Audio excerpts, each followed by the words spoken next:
Hey everyone, it's Mike Andes, and you're listening to the Landscape Business Course Podcast. Today, we're talking about the best truck for your lawn care and your landscaping business. 5 tips I would consider if I was you trying to make a decision in terms of what truck to buy. Before we get into today's show, though, just want to remind everyone about lawncarewebdesign.com as we come into the spring. If you're looking to get your website built, look no further. Check out lawncarewebdesign.com where there's no upfront fees and it's just a month-to-month basis. Check it out today. Go to lawncarewebdesign.com. All right, so 5 tips from me about the type of truck you should buy when you're starting or growing your lawn care and landscaping business. Number 1, for 99% of people, the right truck is a paid-off truck. In other words, don't go get a big loan. Don't go get a lease. The reason for that, there's lots of different reasons. Number 1, it's a depreciating asset, which means when you buy that piece of equipment, in this case a truck, and you drive it off of the lot, immediately it's worth less. If you buy it new, and if you buy it used, it's still depreciating. It's decreasing in value. All right? That's the first reason. The second reason why, for 99% of people, a paid-off truck is the best truck is that people don't take into account the fact that there's higher interest premiums when you have a car that has a lien on it, a truck that has a lien on it. Same thing if you lease a vehicle. They're going to require much lower co-pays or whatever they're called, and they're going to, for the insurance, they're going to have much, much higher premiums and making sure you have comp and collision and all these other things. If you have a cheap truck, you don't really need to pay $100 more a month to get comprehensive in case a tree falls on it or it blows up in a fire. Like, those are not things you're worried about when you're paying for $5,000, $6,000 for a truck. Now, when you pay $40,000 for a truck, yeah, you're going to want to insure that thing. And if you get a loan on it, I promise you the loan holder, the lien holder, is going to definitely want higher premiums, and they're going to want to make sure that your deductibles, that was the word I was looking for, the deductibles are very low.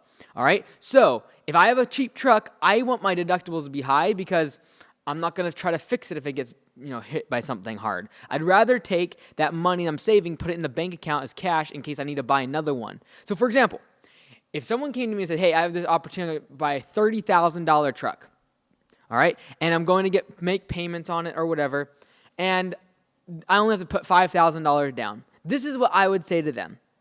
Why not go spend $10,000 on a used truck, pay cash for it, and instead of taking a loan out for the other $20,000, why not go spend that on marketing? Like $5,000, $10,000 on marketing will completely change your business. We're going to spend about $20,000 to $25,000 in marketing on a new corporately owned Augusta lawn care facility, and it will do like 10, 20x in revenue of what we spend in marketing. And so it's very, very important that when you're starting, especially when you're starting, but even as you grow, to really take into account that your trucks are one of your biggest capital expenditures. For a lot of you, it's your biggest capital expenditure, and then you got mowers, you got trailers and things like that. But it's a depreciating asset, which means it's going down in value over time.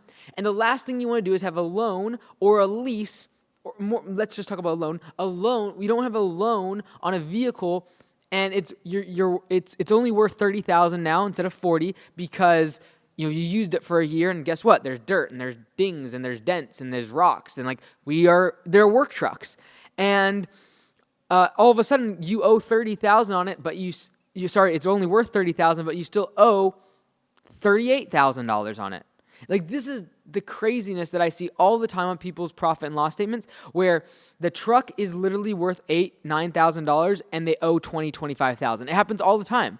And literally they will not sell it because if they do, they still owe a bunch of money and they can't go buy another truck. And so they're handcuffed to it. So I'd highly recommend for 99% of people, and the reason I say 99% of people is because everyone right now is thinking, oh, well, I've heard about this person that does leasing or this person that gets only brand new because it's all about the maintenance costs going forward. I've heard it time and time again, and that's why I say 99% of people, because there are the 1 or 2%, maybe they get brand new, maybe they have a good leasing agreement, whatever. But time and time again, I find that people are getting a loan and they're getting a lease because they want a newer vehicle for pride's sake, not because it's a good business decision. This is one thing I've said time and time again. My trucks, they do not make me proud. They make me money. That's all I care about. I don't care about them making me happy, making me proud, feeling good about myself or my business, making me feel good in front of my friends or family. That is not what I'm interested in. I'm interested in that truck, that asset, making me money, not making me proud. Okay, number 2, smaller is better. What I mean by that is don't get a massive truck, like don't go get a 1-ton F350 diesel. You don't need that if you're just doing lawn care. Now, we're going to talk in a second, but about matching to your equipment. But number 2 is smaller is better. If you can get away with a 1/2-ton pickup because you're just doing mowing, get a 1/2-ton pickup. If in my opinion, you don't need anything more than a 3/4-ton pickup for lawn care and for maintenance. Now, if you start doing hardscaping, landscaping, you start hauling materials, you start hauling equipment, then you're going to need a bigger truck. But I'd highly recommend smaller is better and not to go diesel. The reason I say not to go diesel, because I know a bunch of people in the comments right now are all unhappy because they love diesels and they last way longer and all the rest of it. Unless you're a mechanic, diesel is going to cost you much more in maintenance. You have to plug them in when it's cold. When things break on a diesel, the expense in maintenance, like parts, is so much more. The cost of having a diesel mechanic versus a regular mechanic is far more expensive. And literally, if you talk to anyone that does not do the mechanic work themselves on a diesel, they know that when it breaks down or has an issue, you're looking at $1,000, $2,000, $3,000 easy, like out the window, easy. It's not like an F-150 or F-250 gas truck that parts are really cheap. They're easy to find, easy to fix, fast to fix, and you can, when something breaks down, it's a few $100s. So that's something I'd definitely say. If you're small, mowing, maintenance, you do not need a diesel truck. You do not need a 1-ton pickup. Go for something 3/4 ton or less and unleaded fuel. The reason I say smaller is better is because the upfront cost is less, just because buying a 1/2-ton pickup generally speaking, is going to cost less than a 1-ton pickup.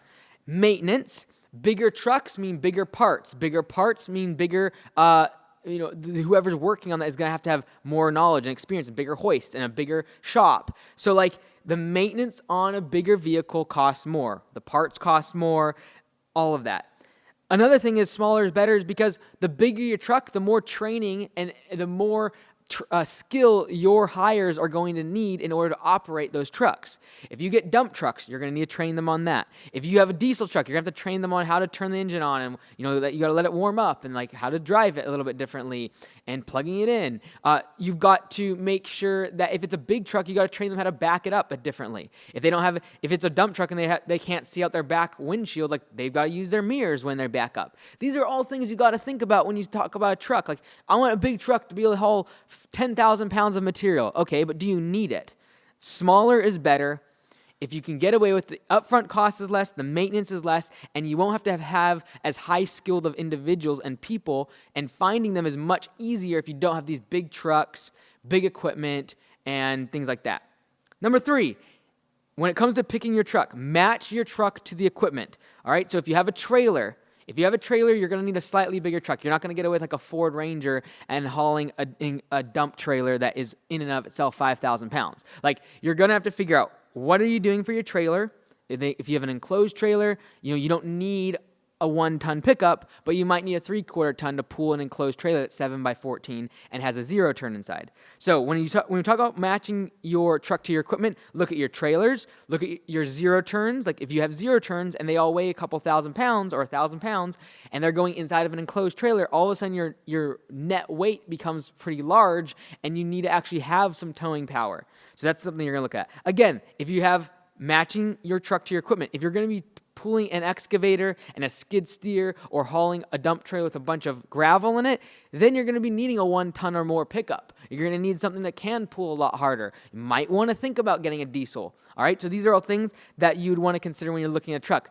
And in the past, I've talked about the videos of this being one of the reasons why someone should start with lawn care and maintenance and slowly add landscaping if that's something they want to do and it's in their business model. The reason is for this reason right here. Because if you're matching your truck to your equipment and you're starting with lawn care and maintenance, you can start with a smaller truck, don't need a diesel. You don't need to have anything complicated. You don't need a dump truck. It can be very simple. And then later on down the road, you can think about adding excavators and skid steers and zero turns and trailers. And down the road, add those things in, and then you'll need trucks to then pull that equipment. So for example, that new location we're starting with Augusta Lawn Care for Mount Vernon, it has a 3/4 ton pickup. It has no trailer. It has no equipment. It has no zero turn. It's all trailerless setups. And so therefore we can get away with much smaller truck, much lower upfront costs, less maintenance. I don't need to train people how to drive a trailer, all of that sort of thing. So that's, again, match your truck to the equipment. Number 4, when you're looking for a truck, make sure it has solid bones, but a cheap truck. What I mean by that is make sure the engine's good, make sure the transmission's good, make sure the bones of the vehicle are good, but if the brake pads are wearing down, that's an easy fix. If the tires are worn down, that's an easy fix. Those are things that kind of scare away the tire kicker, Joe Blow on the street that just wants a truck. He might not buy the truck because it has the worn down tires, it has the bad brakes, but you can fix those things very easily. Make sure the bones of the truck are good. That's the engine, the transmission, the main, elements of the truck. Like, I'm the worst mechanic in the world. I've never changed my own oil, none of that. Like, I'm bad.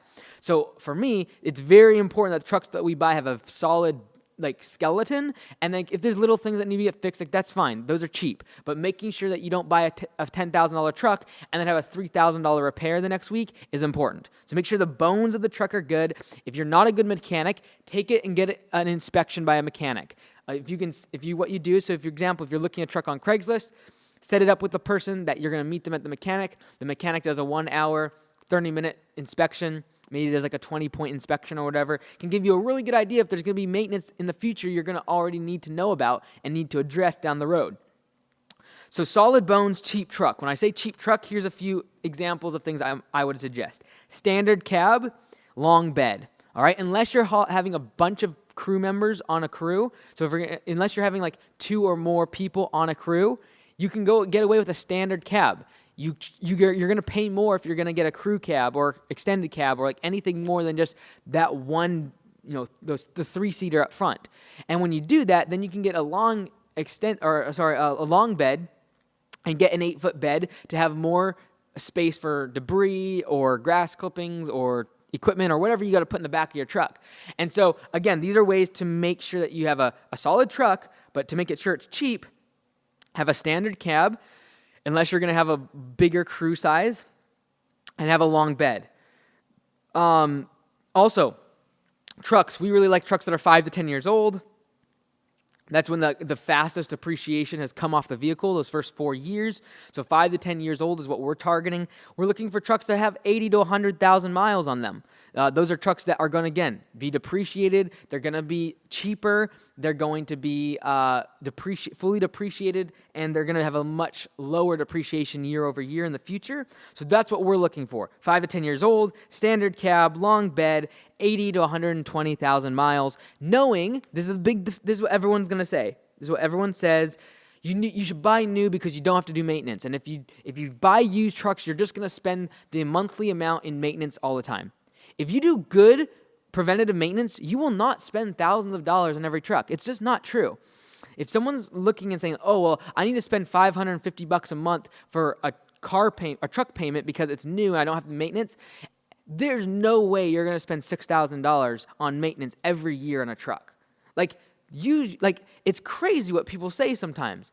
And if you do good preventative maintenance and you make sure you have a mechanic look through all your trucks twice a year, you do your oil changes twice a year, you have them check the brakes, you have them check everything preventatively, you will not need thousands and thousands of dollars in maintenance. We don't have any trucks going down, and our trucks range from $3,000 to $8,000 upfront cost. Besides one truck, that's the range that we buy our trucks in. I know in some areas trucks are a little more expensive. Maybe you're looking more like $8,000 to $12,000 is your range. But solid bones of a vehicle, the cheap truck. Number 5 is look for chipped and rusty. I like that. Some people are like, "Oh no, it needs to be like a perfect paint job." No, this is a work truck, number 1. Number 2 is get it painted. If you can get a truck that's worth $10,000, but because it has a couple scratches, a ding, a dent here and there, and now someone's selling it for $7,000, that's $3,000 you saved, and then you can go spend $1,000, maybe $1,500 if you're fancy, and go and get it painted and make it look brand spanking new. okay? So we're always looking for like the ideal truck has a little bit of chips, has a little bit of rust. The paint isn't that great. Maybe it's weathered a bit, and we know we're gonna paint it, right? And so if you're going to paint your trucks, you can look for trucks that the general population does not want to buy because they're chipped, they're scratched. People on Craigslist or whatever, they're going to put comments like, hey, make sure you see the pictures because there's scratches and there's a dent. That's totally fine. Like, even better yet, if you're going to change out, if for some reason you have a custom bed that you put on, like you take off the bed of the truck and you put on a flatbed or something, like look for a truck that has been dented in the back, or like the tailgate's missing, or like something's like had a fender bender and it's messed something up, because that's going to reduce the value so much to the general public that you'll be able to save a lot of money and then put that money towards fixing the problem, i.e. painting the truck if it has scratches or little chips. So we like chip trucks. We like a little bit of rust. We like some scratches. The value, the cost that we have to pay for that goes so far down. So we just bought a truck last week from Mount Vernon. The Kelley Blue Book was $12,500. We got it for $9,000 because it has some rust on the wheel wells, and we know we're going to get it painted, and it's going to look brand spanking new. It's a 2012 truck. It's going to look great. It's a Chevy 2500. Just like I said, it's a standard cab, has between 80 and 100,000 miles, long bed, 5 to 10 years old, has a little bit of paint, chipped, and a little bit of rust that it will look completely perfect once it's done getting painted, and we will spend just under $900 getting that truck painted. So these are the things I'd have you consider. Number one, for 99% of people, because I know there's always the 1% that has something going on or they know somebody else, but I can tell you this for sure after talking to hundreds, if not thousands of landscapers, is 99% of people should be buying a paid-off truck, all right? Smaller is better. Number 3, match the truck with your equipment. Number 4, make sure it has solid bones in terms of the engine and the transmission and things, and have a cheaper truck but solid bones. Number 5, it's okay if it's chipped, a little bit rusty. That's fine. You can paint it. You can recoup that extra money that you saved and spend it on marketing. Like, this is the bottom line. If you're going to spend $30,000 in a truck, you're going to get one truck. I'd much rather you buy 2 $10,000 trucks and then spend $10,000 on marketing and get so much business, you'll need a third truck. That's a good problem to have. It's definitely something I'd recommend. You've been listening to Mike Andes on the LandscapeBusinessCourse.com podcast. I'll see you next time.